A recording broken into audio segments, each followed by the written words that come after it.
When I close my eyes, I can still feel the wooden floor beneath my feet, that old, slightly worn parquet that creaked each time I moved a little too quickly.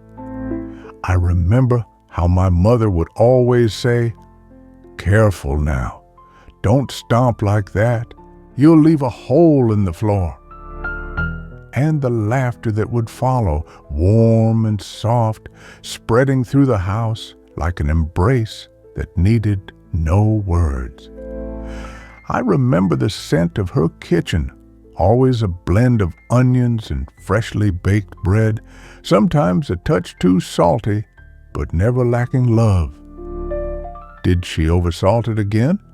My father would tease with a playful grin, while she would wave her hand dismissively and say, "What matters is that you're full." And that quiet exchange between them, it was music to my soul, a melody of safety and belonging. I loved how my father would sit in his old armchair by the window, gazing through the fogged glass, and I would come to him and whisper, "Uncle, tell me a story." He would raise his eyebrows with a smile. Which one? An old one or a new one?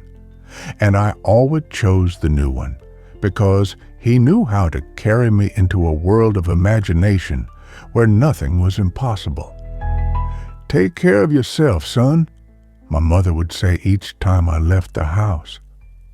I'd pretend not to listen, but I carried her every word with me, like an invisible armor wrapped around my chest. It wasn't always easy.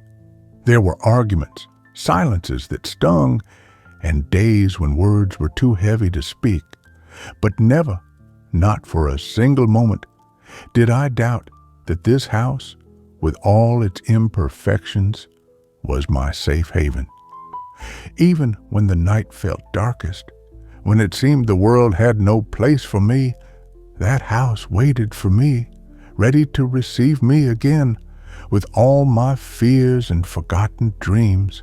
And now, when life pulls me far away, I often close my eyes and I'm there again. I hear the two of them joking in the next room. I feel my mother's embrace, soft and familiar, like a warm scarf on a winter evening. And my father whispers, "Everything will be all right, son."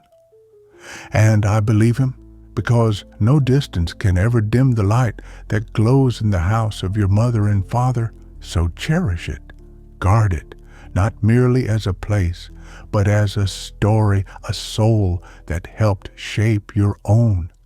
Because when all else fades and the world turns upside down, that house will remain the one thing you'll truly need.